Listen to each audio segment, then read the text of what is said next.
मैं अभी मंजीत मुझे बताया कि यहाँ युवा है एक जो इसी परिवार से बहुत मजबूरी में, क्योंकि यहाँ पे कोई रोजगार नहीं, किसी तरीके से परिवार का भरण पोषण नहीं हो पा रहा था, तो मजबूरी में वो वहाँ पे कोई काम करने के लिए वहाँ पे गए थे।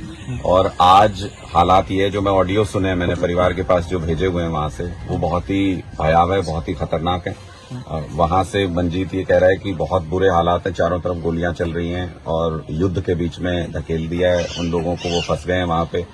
ये सरकार की जिम्मेदारी है कि आज एक पिता गुहार लगा रहा है, ये कल गए हैं प्रशासन के पास भी, इन्होंने रिक्वेस्ट किया है कि इसमें मदद करें, लेकिन ये भारत सरकार की जिम्मेदारी है। हमारा नागरिक अगर कहीं भी फंसता है किसी मुसीबत में तो उसको सुरक्षित निकाल के लाना भारत सरकार की जिम्मेदारी है।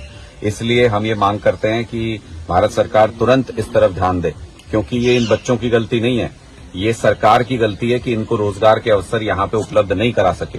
ये भारतीय सेना के अंदर जितनी इच्छा होती थी इस इलाके से, तो बहुत बड़ी तादाद में युवा जाते थे भारतीय सेना के अंदर। अब आपने वो रास्ता बंद कर दिया अग्निवीर योजना ला करके, तो इसलिए ये युवा मजबूरी में विदेश जाने के लिए मजबूर होते हैं। अभी भी कल परसों भी मैं देख रहा था कि हरियाणा सरकार मुख्यमंत्री फोटो खिंचवा रहे थे कुछ युवाओं के साथ कि इजराइल भेज रहे हैं इनको, तो इजराइल में भी युद्ध चल रहा है। भगवान ना करे अगर वहां पे ऐसी मुसीबत में बच्चे फंसते हैं तो भी सरकार की जिम्मेदारी है कि उनको सुरक्षित निकाले।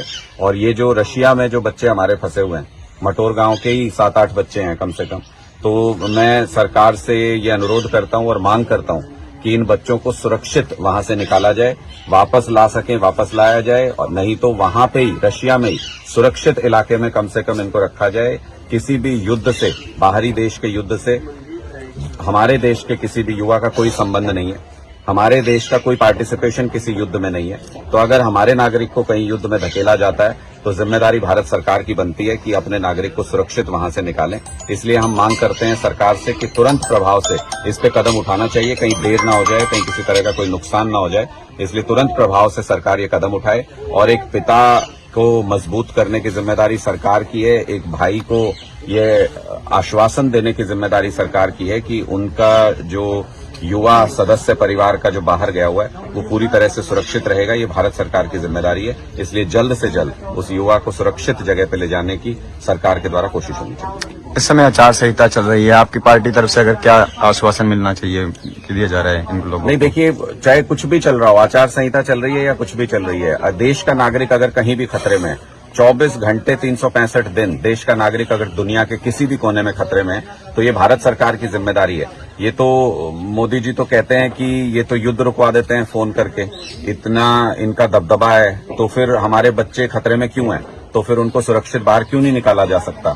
तो इसलिए मुझे लगता है कि बजाय इसके कि हम अपनी पीठ थपथपाते रहें कि पूरी दुनिया में हमारा डंका बज रहा है, आज समय है कि हमको दिखाना चाहिए कि दुनिया में हमारा डंका बज रहा है। और अगर हमारा कोई भी नागरिक कहीं भी असुरक्षित है, कोई युवा कहीं बाहर फंसा हुआ है, तो उसको सुरक्षित निकाल के लाना ये जिम्मेदारी है सरकार की। मोदी जी आज ये दिखाएं कि देश का कितना उन्होंने कद बढ़ाया है और कितने ऐसे हालात में कैसे अपने नागरिक को सुरक्षित निकाल करके ला सकते हैं। किसी विकसित देश का कोई भी नागरिक अगर कहीं बाहर फंस जाता है, वो सारे संसाधन उसके पीछे लगा देते हैं अपने व्यक्ति को वहां से निकालने के लिए। आज ये देखने का समय है कि क्या भारत सरकार उतनी ताकत लगाएगी अपने हरियाणा के युवा बच्चों को वहां से निकालने के लिए जो युद्ध के बीच में फंस गए हैं। हम इस मुश्किल वक्त में पूरे परिवार के और पूरे गांव के, पूरे इलाके के साथ हैं, इनके इस दुख में शामिल हैं और सरकार से मांग करते हैं कि जल्द से जल्द इस समस्या का समाधान करें। धन्यवाद।